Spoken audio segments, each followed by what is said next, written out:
as we go through this shift, you may notice that the outer world out there is getting a bit crazy. Like, people are getting stressed, people are acting very strange, getting very emotional, like people kind of can't calm down, and like lots of crazy stuff is happening in the world that we all know about that isn't good as we would label it as humans. And so this is because the collective is beginning to wake up and their shadow is coming to the surface, and our outer reality is a reflection of our inner reality, particularly collectively, a reflection of our collective consciousness. So what we're seeing at the minute is a reflection of the subconscious fears coming to the surface in the collective of humanity as it begins to awaken to its true nature as divine consciousness, having a human experience in a physical body. And so much in as a tornado or a hurricane. Is a hurricane a cyclical one as well? I got caught in a little whirlwind up there the other day, interestingly.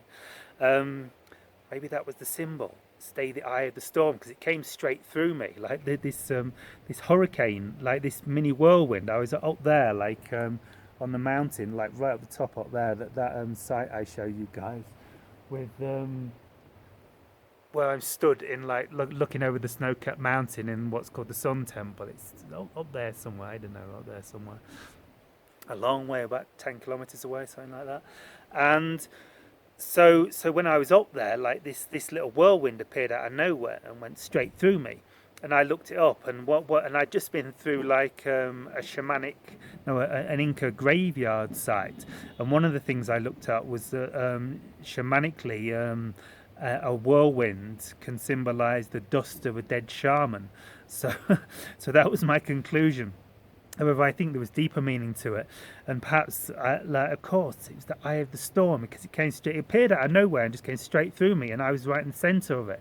I was in the eye of the storm, the eye of the whirlwind. It's only this tiny little thing. It unnerved me a bit though, because it came out of nowhere and it was really quite loud.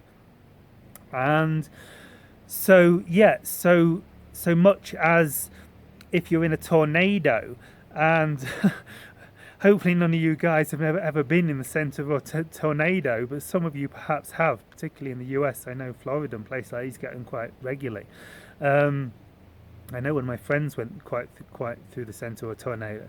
Like, when you're in the center of a tornado, everything outside of you is like complete chaos. But when you're right in the center of it, you probably heard this, it's dead still, dead calm, dead silent, and it's the safest place to be.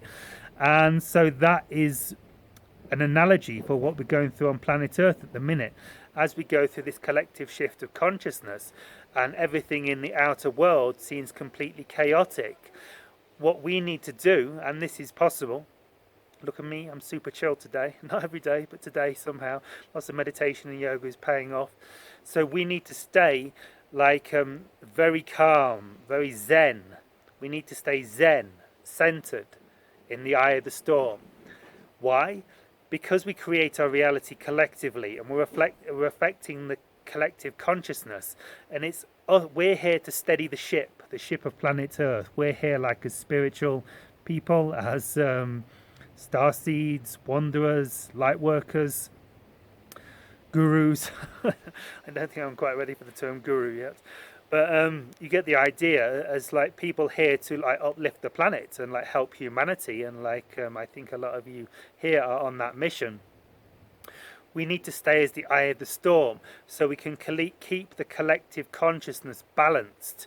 Because if we like go out into the world and we get all caught up on it, and it's very easy to, like, if we're spending a lot of time in the city around these people that are like going crazy and stressed out, we can pick up those energies and start getting stressed and angry ourselves, and like adding to the storm, adding to the fire, adding to the tornado. And like, that's not helping anything, because our collective vibration as a civilization creates what we experience as a civilization. So we need to be here to steady the ship. We need to be here to stay as the eye of the storm and do everything we can to like stay centered within ourselves, so that when in the outer world everything is going completely crazy, And like, if you're watching this video and feeling chilled, like I am now, like right now, I like feel like super happy, super chilled, super calm, super relaxed. It's kind of hard to believe that out there, like people are going through crazy stuff. But we know this is probably the case because we're on planet Earth, and there's lots of crazy stuff happening. And of course, you know, my heart goes out to people in like the Ukraine who are going through, who are probably not like happy and chilled and calm and relaxed. In fact, I very much doubt it because I don't think I would be if I was going through their situation. So the best thing we can do to help these people is to stay centered, to stay zen, to stay joyful. And a lot of people might say, like, how can you be joyful? How can you be happy? How can you be relaxed and calm when people are going through so many terrible things on the world? And that's because I understand that we create our reality collectively, and that we cannot help those people from, I believe it was Einstein said, you cannot solve a problem from the place of the problem itself. Like, if you're getting caught up in all that craziness, you're just adding to the negative energy and creating more negative energy as a reflection back in the civilization. Eckhart Tolle talks about this a lot. Like, you're polluting the collective environment with negative energy, and it just doesn't help anyone. Yeah, I mean, you know, like, if you're in a bad mood, you just make everyone else in a bad mood round you, don't you? But if you're like feeling blissful and calm and relaxed, you like everyone else tends to like absorb that around you. And like, from this place, we can make the decisions necessary to assist planet Earth at this time. So the best thing we can do to help the collective ascension of planet Earth and help these people that are going through all this chaos is to stay in bliss, stay in joy, stay in serenity, stay in peace. And like, the way we can do this is like by not going on Facebook. I mean, Facebook's kind of better if you've got a lot of like friends on the same wavelength and they're actually helping you calm down and uplift you. But I would definitely suggest you lower the amount you go on Facebook, because you're getting sucked into the external energies.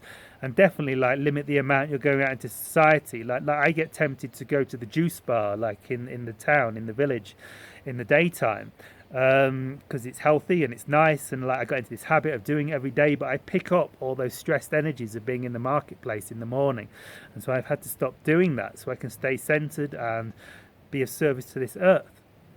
So we need to stay centered. We need to be the eye of the storm, and we need to do everything we can to stay as the eye of the storm, to stay zen, stay joyful, stay blissful, stay peaceful, stay tranquil, stay serene.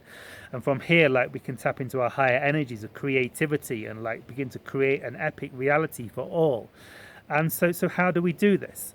Well, somehow we've got to learn to disconnect from that society. Like I say, you know, you might have habits to like go on Facebook. You might have habits to go to the city. You might have habits to go out into society and interact with people. You might still have attachments and like habits to interact with people who can still be like negatively oriented and like seeing the worst in everything. But we've got to learn to detach from that. We've got to learn to step outside of that so we can help those people and help them climb the ladder to where we're at, and help humanity to find this place of zen, tranquil, peaceful bliss within themselves.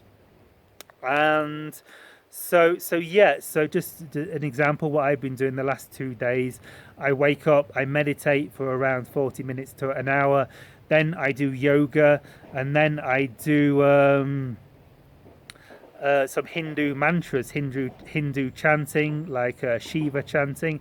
Like this is, and like everyone, you've got to find your own thing. Like, I understand that chanting Shiva prayers and Shiva mantras isn't for everyone, and that's all good and that's all perfect. Wouldn't it be boring if we all did the same stuff all the time? So, I can't remember it now. I'm not on the right wavelength. So do some oming. But it's whatever you can do to like calm your mind in the morning, to bring yourself back to center in the morning. And the morning is really essential, because really, like, the morning sets the tone for the day.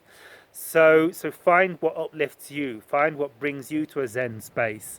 And like meditation, like when you first do it, like generally every time like this morning, my mind was crazy for pretty much the whole 50-minute meditation.